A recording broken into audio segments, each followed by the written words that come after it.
Hoy leeremos la obra de Víctor Hugo, Los Miserables, página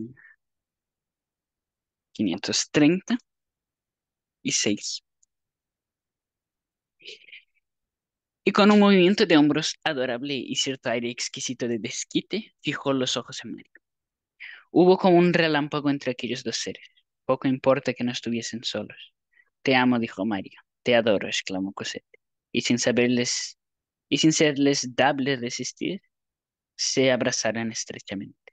Ahora, repuso Cosette al mismo tiempo que arreglaba un doblez del peinador con airecillo de triunfo, me quedo. Eso no, replicó María en tono suplicante. Tenemos que terminar cierto asunto. ¿Con qué no? Mario tomó una inflexión de voz grave. Cosette, te aseguro que es imposible. Me habláis con ese acento caballero. Está bien, me marcho. Padre, no me habéis apoyado. Señor marido, señor papá, sois unos tiranos. Se lo voy a contar al abuelo. Si creéis que voy a volver a deciros necedades, os equivocáis.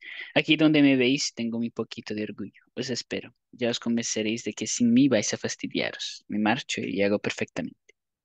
Salió. Al cabo de 2 segundos la puerta se abrió de nuevo. Su lindísima cabeza asomó por entre las hojas y les gritó: Estoy furioso.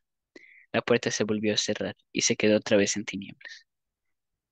Fue a manera de un rayo de sol extraviado con los senderos de la noche. Mario se cercioró de que la puerta estaba bien cerrada. Pobre Cosette, murmuró. Cuando sepa. Estas palabras Juan Valjean se estremeció y clavó la vista en Mario. Cosette, sí, es verdad. Se lo vais a decir todo, justo. No había pensado en ello. Se tienen fuerzas para una cosa y faltan para otra. Os lo suplico, señor. Os lo ruego por lo más sagrado. Dadme palabra de no decirle nada.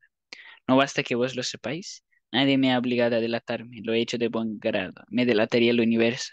¿Qué me importa? Pero ella ignora estas cosas y se asustaría. Un forzado. Habría que explicárselo. Habría que decirle. Es un hombre que ha estado en presidio. Ella vio pasar un día la cadena. Oh, Dios mío. Dejó caer en un sillón y ocultó el rostro entre las manos. No se le oía, pero en el movimiento de los hombros se conocía que lloraba. Lágrimas silenciosas, lágrimas terribles. En el sollozo hay algo de sofocación.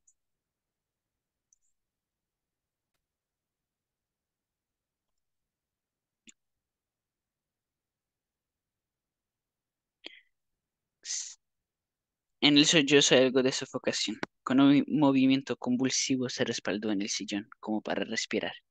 Y Mario pudo ver su rostro, bañado en llanto, y le oyó decir tan bajo que su voz parecía salir de un abismo sin fondo. Oh, quisiera morir. Serenaos, dijo Mario. Guardaré vuestro secreto para mí solo. Y menos enternecido quizá de lo que debiera, pero obligado hacia una hora a familiarizarse con aquella horrible revelación, viendo gradualmente convertirse el señor Fauchelevent en un presidiario, cautivado poco a poco por aquella realidad lúgubre y conducido por la pendiente natural de la situación, a medir el intervalo que ambos separaba, añadió: Me es imposible no deciros algo sobre el depósito que tan fiel y honradamente habéis entregado. Es un acto de probidad, merecéis que se os recompense. Fijad vos mismo la cantidad y no temáis que sea muy crecida. Gracias, respondió Juan Valjean con dulzura. Permaneció pensativo un momento, pasando maquinalmente la yema del dedo índice por la uña del pulgar. Alzó la voz. Todo ha concluido, o poco menos. Una sola cosa me queda. ¿Cuál? Juan Valjean experimentó con una suprema vacilación y sin voz, casi sin aliento, y balbuceó. Ahora, ahora que lo sabéis todo, creéis, señor, pues sois el dueño, que no debo volver a ver a Cosette. Sería lo más acertado, respondió fríamente Mario. No volveré a verla, dijo Juan Valjean. Se dirigió hacia la puerta, puso la mano en la cerradura, el pestillo cedió, abrióse la puerta, lo bastante para que pasase Juan Valjean. Se quedó un segundo inmóvil, luego cerró de nuevo y se encaró con Mario. No estaba ya pálido, sino lívido. Sus ojos no tenían ya lágrimas, sino una especie de luz trágica. Su voz había cobrado cierta extraña serenidad. Si lo permitís, señor, vendré a verla. Os aseguro que lo deseo muchísimo. Sin eso, sin la necesidad de ver a Cosette, no habría hecho esta confesión. Hubiera partido meramente. Pero queriendo permanecer en el pueblo donde vive Cosette, continuar viéndola, me ha parecido que había de descubrírselo todo. ¿Me comprendéis? ¿No es cierto? Es razonable lo que digo. 9 años hace que no nos separamos. Nuestra primera habitación fue esa casuca del Boulevard, luego el convento, enseguida junto a Luxemburgo. Allí la visteis por primera vez. Recordaréis su sombrero de felpa azul. Después nos trasladamos al barrio de los Inválidos, donde había una reja y un jardín, a la calle de Plumet. Desde mi habitación la oí tocar el piano. Tal ha sido mi vida. El uno sin el otro jamás. 9 años y algunos meses ha durado esto. Era para ella un padre y se creía mi hija. No sé si me comprendéis, señor Pómez, sí, pero os aseguro que me sería difícil marcharme ahora y no volver a verla. No hablarle más, quedarme sin nada en el mundo. Si nos pareciera mal, vendría de vez en cuando a ver a Cosette. No lo haría con frecuencia, ni permanecería aquí mucho tiempo. Daría esa orden de que se me recibiese en la salita del primer piso. Ya se entraría por la puerta trasera, la de los criados, si no fuese reparable. Valdría más, se me figura, que entrase por donde entran todos. Lo esencial es, señor, que desearía ver alguna vez a Cosette, tan pocas como queráis. Poneos en mi lugar. Además de que si no volviese lo extrañaría. Lo que podría hacer es venir por la tarde cuando empiece ya a oscurecer. Vendréis todas las tardes, dijo Mario, y Cosette os aguardará. Qué bueno sois, respondió Juan Valjean. Mario le saludó. La felicidad acompañó hasta la puerta a la desesperación, y aquellos dos hombres se separaron. Mario estaba trastornado. Dos, la revelación. Tras la revelación, la duda. Mario estaba trastornado. La especie de antipatía que había sentido siempre hacia el supuesto padre de Cosette estaba ya explicada. Encontraba en aquel personaje un no sé qué de enigmático, que le advertía su instinto, y el enigma era la peor de las vergüenzas, el presidio, y sino fácilmente el presidiario Juan Valjean. Hallar de improviso semejante secreto en medio de su dicha equivalía a descubrir un escorpión en un nido de tórtolas. En adelante, la felicidad de María y de Cosette no podría prescindir de aquel testigo. Era este un hecho consumado. Formaba parte de su casamiento la aceptación de Juan Valjean. No había ya remedio. Se había casado también Mario con el prófugo del presidio. Por más que se ciña una corona de luz y alegría, por más que se saboree la hora más feliz de la existencia, el triunfo del amor, los sacudimientos de esta clase harían estremecer al mismo arcángel en su éxtasis, al mismo semidios en su gloria. Como aconteciese siempre con los cambios de situación por el estilo de que acabamos de relatar, preguntábase Mario si no tendría algo que echarse en cara, su provisión, su prudencia. ¿Habrían sufrido un voluntario eclipse? Tal vez. Habría empeñado sin la necesaria precaución, sin aclarar bien las circunstancias de la persona. La aventura amorosa cuyo término era el casamiento con Cosette. Conocía y por esta serie de estudios sucesivos del hombre sobre sí propio, es como la vida nos proporciona algunas enseñanzas. Conocía, decimos, el lado quimérico y visionario de su naturaleza, especie de nube interior propia de muchas organizaciones. En los excesos de la pasión y del dolor se dilata por alterarse la temperatura del alma, e invade al hombre hasta el punto de convertirle en una conciencia bañada por la bruma. Más de una vez hemos indicado este elemento característico de la individualidad de Mario. Recordaba que en la embriaguez de su amor, durante las 6 o 7 semanas de éxtasis que habían pasado en la calle Plumet, ni siquiera habló a Cosette del drama de la Casuca Gorbeau, donde la víctima guardó tan extraño silencio en medio de la lucha, fugándose al ser aprendidos los criminales. ¿Cómo se concibe que no hubiese dicho una palabra de esta Cosette, y más siendo un acontecimiento tan reciente y terrible? ¿Cómo se concibe que no hubiese nombrado ni a uno de los Thénardier sobre el día en que los encontró Eponina?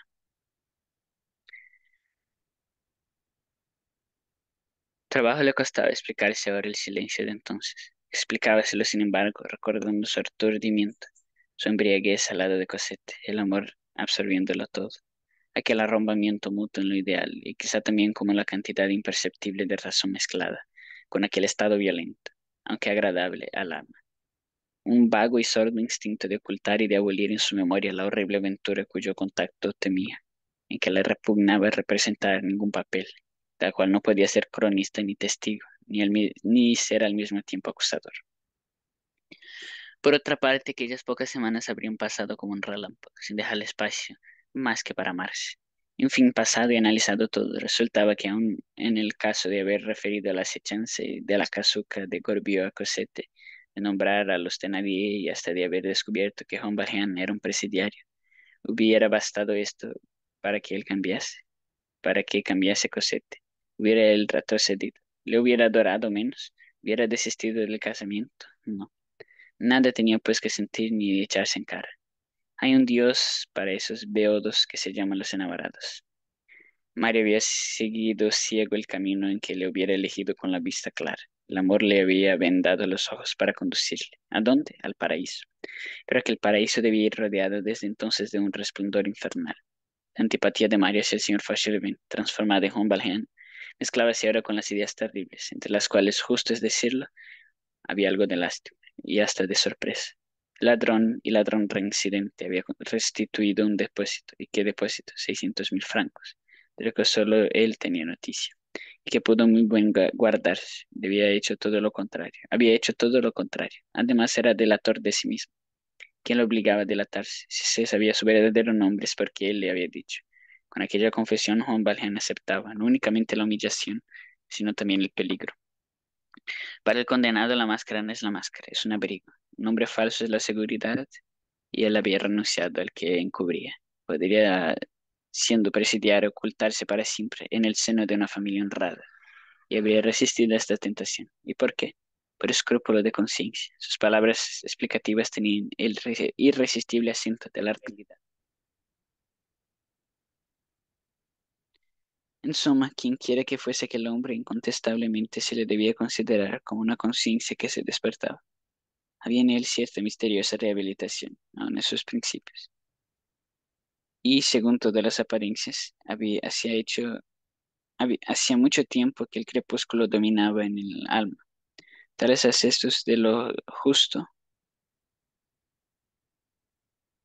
y de lo bueno no son propios del alma, pero no son propios de las naturalezas vulgares. El despertar de la conciencia indica un alma grande.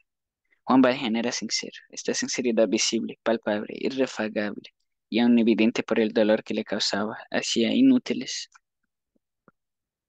las pesquisas, versión extraña de las situaciones que brotaba para Mario del señor Fauchelevent, la desconfianza, y de Juan Valjean la confianza. El misterioso balance que Mario formaba de aquel individuo comparado el deber y el haber. Quería llegar a un resultado, pero sentíase como envuelto en un torbellino. Esforzándose en deducir una idea clara de Juan Valjean y persiguiéndose, por decirlo así, en el fondo de su pensamiento. Le perdía y no volvía a encontrarle sino en una bruma fatal. El depósito restituido honradamente y la probidad de la confesión eran acciones meritorias y producían como un resplandor en la nube. Esta enseguida se ponía otra vez negra. Aunque los recuerdos de Mario fuesen confusos, se explicaba ahora ciertas escenas antes incontestables, que venía a ser la aventura del desmán de Jondrette, porque a la llegada de la justicia aquel hombre, en lugar de querellarse, había huido. Mario encontraba esta vez la respuesta, porque aquel hombre era un forzado que andaba profundo. Otra pregunta, ¿por qué había ido aquel hombre a la barricada? Pues Mario veía ahora aparecer distintamente este recuerdo al impulso de sus emociones, como la tinta simpática cuando se arrima el fuego. Aunque estaba allí no combatía. ¿Qué había ido pues a hacer? Ante esta pregunta surgió un espectro y daba la contestación. Era Javert. Mario recordaba perfectamente la fúnebre visión de Juan Valjean arrastrando fuera de la barricada a Javert, atado, y oía aún detrás del ángulo de la callejuela Mondetour el horrible pistoletazo. Existía sin duda odio entre el espía y el presidiario. El uno molestaba al otro, y Juan Valjean había ido a la barricada por vengarse. Llegó tarde. Probablemente sabía que Javert había sido hecho prisionero. La venganza corsa ha penetrado en ciertas hondonadas y dominaba aún. Es tan sencilla que no asusta a las almas convertidas al bien de una manera incompleta, y tal es la índole de la clase de personas que un criminal, en vía de arrepentimiento, puede tener escrúpulo de robar y no vengarse. Juan Valjean había matado a Cosette, o a lo menos parecía evidente. Última pregunta a la cual no encontraba qué responder, a pesar de sentirle unas tenazas. ¿Por qué la existencia de Juan Valjean había corrido tanto tiempo unida a la de Cosette? ¿Qué significaba la obra sombría de la providencia al poner a aquella niña en contacto con semejante hombre? Se forjan en el cielo cadenas dobles, y Dios se complace en juntar el ángel con el demonio. Pueden ser compañeros de cuarto en el misterioso presidio de la miseria, un crimen y una inocencia. Pueden en el desfiladero de condenados que se llama el destino humano pasar tocándose dos frentes, una cándida y la otra formidable, la una mañana en dos divinos matices del alba y la otra siempre pálida, con el siniestro virillo de un eterno relámpago. ¿Quién había determinado aquella unión inexplicable? ¿Cómo? ¿Por qué prodigio se había establecido tal comunidad de vida entre la celestial niña y el viejo presidiario? ¿Quién había ligado el cordero al lobo y lo que era aún más incomprensible, el lobo al cordero? Porque el lobo amaba al cordero, porque el ser feroz adoraba al débil, porque durante 9 años el ángel había tenido por punto de apoyo al monstruo. La infancia y la adolescencia de Cosette, su virginal desarrollo de vida y de luz, había encontrado abrigo en aquella abnegación disforme. Aquí las cuestiones se exfoliaban, por decirlo así, sus enigmas innumerables, los abismos que habría en el fondo de esos abismos. Y al querer Mario sondear a Juan Valjean sentía vértigos, que era pues aquel hombre erizado de precipicios. Los antiguos símbolos del Génesis son eternos. La sociedad humana tal como existe y hasta el día en que una claridad mayor le altere, habrá siempre dos hombres, uno superior y otro subterráneo, uno caminando hacia el bien, Abel, otro torciéndose hacia el mal, Caín. Pero ¿cómo definir a aquel Caín sensible, aquel bandido religiosamente absorto en la adoración de una virgen, velado por ella, educándola, custodiándola, dignificándola y envolviéndola, siendo él impuro en pureza? Juan Valjean formado del corazón de Cosette. Juan Valjean formando el corazón de Cosette. La figura tenebrosa dedicándose exclusivamente a preservar toda sombra y de toda nube la salida de un astro. Este era el secreto de Juan Valjean y también de Dios. Ante estos dos secretos, Mario retrocedía. En cierta manera, el uno le tranquilizaba acerca del otro. Mario retrocedía. En cierta manera, el uno le tranquilizaba del otro. La providencia en aquella aventura era tan visible como Juan Valjean. Dios tiene sus instrumentos y se sirve de herramientas que quiere. No es responsable ante el hombre. Conocemos nosotros las misteriosas vías de la providencia. Juan Valjean había trabajado en la perfección de Cosette, contribuyendo un poco a formar su alma, esto era incontestable, y que de un obrero horrible había resultado una obra admirable. Dios hace los milagros como mejor le cuadra. Le plugó emplear a un hombre de los antecedentes de Juan Valjean en el desenvolvimiento de la graciosa niña. Pero aunque fuese extraño el colaborador, ¿qué cuenta tenemos que pedirle? Es la primera vez que el estiércol ayuda a la primavera a hacer la rosa. Mario se respondía a sí mismo. Calificaba de buenas sus respuestas. Habría osado insistir con Juan Valjean sobre los puntos que acabamos de indicar, que guardándose bien de reconocer que le faltaba atrevimiento para ello. Adoraba a Cosette, la poseía. Cosette era pura como los ángeles, que otra aclaración necesitaba. Cosette era la luz, y la luz lleva consigo la claridad. Mario lo tenía todo. ¿Qué podía desear? ¿Acaso todo no es bastante? Los negocios personales de Juan Valjean no le incumbían, principalmente desde la declaración solemne del miserable, no soy nada de Cosette. Hace 10 años ignoraba su existencia. Juan Valjean era un simple transeúnte, como había dicho él mismo. Pasaba pues y quien quiera que fuese, su papel había concluido. En lo sucesivo, Mario cumplía las funciones de la providencia junto a Cosette. Cosette había encontrado en las religiones etéreas a su igual, su amante, a su esposo, su celestial compañero. Al remontarse a las alturas aladas y transfiguradas, dejaba atrás en sí la tierra crisálida, vacía y horrible. Juan Valjean. En cualquier círculo de ideas que girase Mario, siempre se reproducía su horror hacia Juan Valjean. Horror sagrado quizá, porque, según hemos insinuado, sentía cierto quid divino en aquel hombre. Sin embargo, por más atenuaciones que buscase, preciso le era siempre acabar por aquello de es un presidiario. Es decir, el ser que en la escala social carece hasta de sitio, por no ocupar siquiera el pie. Después del último de los hombres está el presidiario.